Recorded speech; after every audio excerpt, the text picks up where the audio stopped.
J.K. Rowling, Harry Potter and the Sorcerer's Stone. The Keeper of the Keys. So this is the picture from last reading, an owl with a letter. Harry realized his mouth was open and closed it quickly. "Where was I?" said Hagrid. But at that moment, Uncle Vernon, still ashen-faced but looking very angry, moved into the firelight. "He's not going," he said. Hagrid grunted. "I'd like to see a great muggle like you stop him," he said. "A what?" said Harry, interested. "A muggle," said Hagrid. "It's what we call non-magic folk like them. And it's your bad luck you grew up in a family of the biggest muggles I've ever laid eyes on. We swore we never... I swore when we took him in we'd stop to the rubbish," said Uncle Vernon. "Swore we'd stamp it out of him. Wizard, indeed." "You knew?" said Harry. "You knew I'm a wizard?" "No," shook Aunt Petunia suddenly. "No, of course we knew. How could you not be, my dreaded sister being what she was? Oh, she got a letter just like that and disappeared after that school, and came home every holiday with her pockets full of frog spawn, turning teacups into rats. I was the only one who saw her for what she was, a freak. Before my mother and father, oh no, it was Lily this and Lily that. They were proud of having a witch in the family." She stopped to draw a deep breath and then went ranting on. It seemed she had been waiting to say all this for years.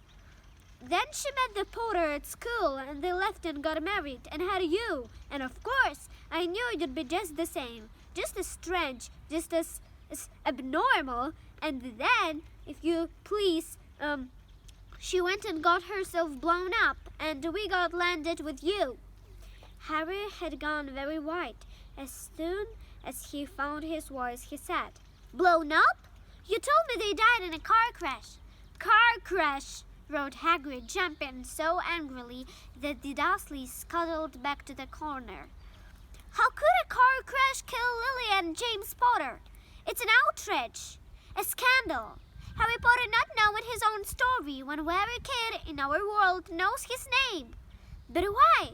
What happened?" Harry asked urgently. The anger faded from Hagrid's face. He looked suddenly anxious. "I never expected this," he said in a slow, worried voice. "I had no idea when Dumbledore told me there might be trouble getting hold of ya. How much ya didn't know." "Oh, Harry, I don't know if I'm the right person to tell ya. But someone's gotta can't go off to Hogwarts not knowing." He threw a dirty look at the Dursleys. "Well, it's best you know as much as I can tell ya. Mind, I can't tell you everything. It's a great mystery, parts of it." He sat down, stared into the fire for a few seconds, and then said, "It begins, I suppose, with a person called... But it's incredible you don't know his name. Everyone ever known once." "Who?" "Well, I don't like saying the name if I can help it. No one does." "Why not?" "Gulping gargoyles, Harry. People are still scared." "Blimey, this is difficult. See, there was a wizard who went bad, as bad as you could go. Worse than worse. His name was..." Hagrid gulped, but no words came out. "Can you write it down?" Harry suggested. "Nah, can't spell it." "All right, Voldemort," Hagrid chattered. "Don't make me say it again. Anyway, this wizard, about 20 years ago now, started looking for followers. Got him too. Some were afraid. Some just wanted a bit of his power, 'cause he was getting himself of power. All dark. Dark days, Harry. Didn't know who to trust. Didn't dare get friendly with strange wizards or witches. Terrible things happened. He was taken over. Course, some stood up to him, and he killed them. Horribly. One of the only safe places left was Hogwarts. Recon Dumbledore's the only one you know who was afraid of. Didn't dare try taking the school. Not just then. Anyway, now your mom and dad were as good as witch and wizard as I ever knew. head boy and girl at Hogwarts in their day. Suppose the mystery is why you-know-who never tried to get him on his side before. Probably knew they were too close to Dumbledore to want anything to do with the dark side.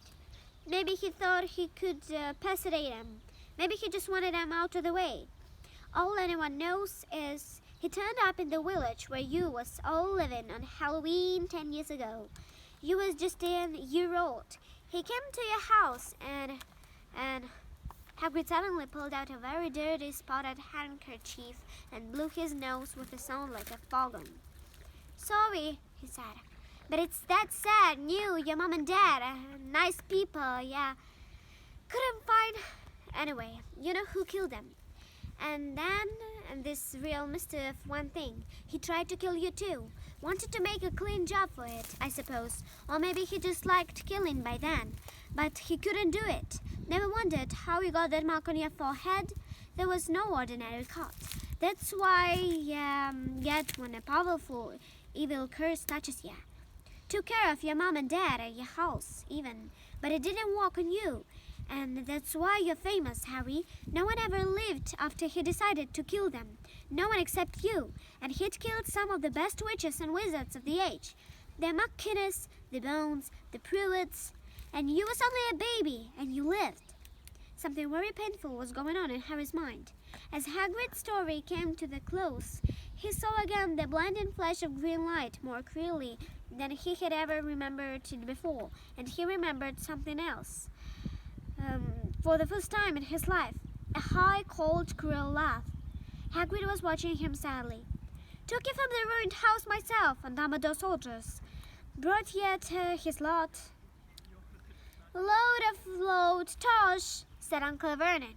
Harry jumped. He had almost forgotten that the Dursleys were there. Uncle Vernon suddenly seemed to have got back his courage. He was glaring at Hagrid, and his fists were clenched. Now you listen here, boy, he snapped. I accept there's something strange about you. Probably nothing as good a beating would have cursed. And as for all this about your parents, well, they were widows. No denying it. And the world's better off without them, in my opinion. Ask for all they got. Getting mixed up with these wizarding types. Just what I expected. Always knew they'd come to a sticky end. But at the moment, Hagrid leaped from the sofa and drew a battered pink umbrella from inside his coat. Pointing his and Uncle Vernon like a sword, he said, I'm warning you, Dursley, I'm warning you. One more word. In danger of being spared at the end of the umbrella by a bearded giant, Uncle Vernon's courage failed again. He flattened himself against the wall and fell silent. That's better, said Hagrid, breathing heavily and sitting back down on the sofa, which this time sagged right down to the floor. Harry, meanwhile, still had questions to ask, hundreds of them. But what happened to you know who? Good question, Harry. Disappeared. Vanished. Same night he tried to kill you. Makes you even more famous. This is the biggest mystery, see? He was getting more and more powerful. Where'd he go? Some say he died. Caught swallow up, in my opinion. Dunno he had enough human left in him to die. Some say he's still out there, biding his time. But I don't believe it. People who was on his side came back to ours. Some of them came out kinda trances. Don't reckon they could have done if he was coming back. Most of our reckon he's still out of there somewhere, but lost his powers. Too weak to carry on. 'Cause something about you finished him, Harry. There was something going on that night that he hadn't counted on. I don't know what it was. No one does. But something about you stumped him. All right. Harry looked at Harry with a warmth and respect blazing in his eyes. But Harry, instead of feeling pleased and proud, felt quite sure there had been a horrible mistake. A wizard. Him. How could it possibly be? He spent his life being clothed by Dudley and bullied by Aunt Petunia and Uncle Vernon. If he was really a wizard, why hadn't they been turned into water dots every time they tried to lock him in his cupboard? If he'd once defeated the greatest sorcerer in the world, how come Dudley had always been able to kick him around like a football? Hagrid, he said quietly, I think you must have a mistake. I don't think I can be a wizard. To his surprise, Hagrid chuckled. Not a wizard, eh? Never made things happen when you were scared or angry? Harry looked into the fire. Now he came to think about it. Every old thing that had ever made his aunt and uncle furious with him had happened when he, Harry, had been upset or angry, chased by a Dudley's gang. He had somehow found himself out of their reach. Dreading going to school with the ridiculous haircut he'd managed to take it to grow back, and the very last time Dudley had hit him, hadn't he got his revenge without even realizing he was doing it? Hadn't he set a boa constrictor on him? Harry looked back at Hagrid, smiling, and saw that Hagrid was possibly beaming at him. "See?" said Harry. "Harry Potter! Not a wizard. You wait, you'll be right famous at Hogwarts." But Uncle Vernon wasn't going to give in without a fight. "Haven't I told you he's going?" Him hissed. "He's going to Stonewall High, and he'll be grateful for it. I've read those letters, and he needs all sorts of rubbish. Spell books and warts, and if he wants to go, a great muggle like you won't stop him," growled Hagrid. "Stop Lily and James Potter was going to Hogwarts. Yeah, mad. His name been down ever since he was born. He's off to the finest school of witchcraft and wizardry in the world. 7 years there, and he won't know himself. He'll be with youngsters of his own sort for a rare change, and he'll be under the greatest headmaster Hogwarts ever had. Albus Dumbledore, I'm not paying for some crackpot old fool to teach him magic tricks," yelled Uncle Vernon. But he had finally gone too far. Hagrid seized his umbrella and whistled it over his head. "Never," he thundered, "insult Albus Dumbledore in front of me." He brought the umbrella swishing down through the air to point at Dudley, where was a flash of violet light and sound like a firecracker, a sharp squeal, and next second Dudley was dancing on the spot with his hands clasped over his fat bottom, holding in pain. When he turned his back on them, Harry saw a curly pig's tail looking through the hole in his trousers. Uncle Vernon rolled, pulling Aunt Petunia and Dudley into the other room. He cast one terrified look at Hagrid and slammed the door behind them. Hagrid looked down at his umbrella and stroked his beard. "Shouldn't let stop me temper," he said ruefully, "but it didn't work anyway. Meant to turn into a pig. Then I suppose so much like a pig anyway, he wasn't much let to do." He cast a sideways look at Harry under his bushy eyebrows. "Be grateful if you didn't mention that you're everyone at Hogwarts," he said. "I'm not supposed to add to the magic, strictly speaking. I was allowed to do a bit follow and get your letters to you and stuff. One of the reasons I was so keen taking the job." "Why aren't you supposed to do magic?" asked Harry. "Oh, well, I was at Hogwarts myself, but I got expelled, tell you the truth. In me 3rd year, they snapped the wand in the cult and everything, but Dumbledore let me stay out of this gamekeeper. Great man, Dumbledore. Why were you expelled?" "I'm getting late, and we've got lots to do tomorrow," said Hagrid loudly. "Gotta get up to town, and all your books and that." He took up his thick black coat and threw it to Harry. "You can keep onto that," he said. "Don't mind if it wriggles a bit.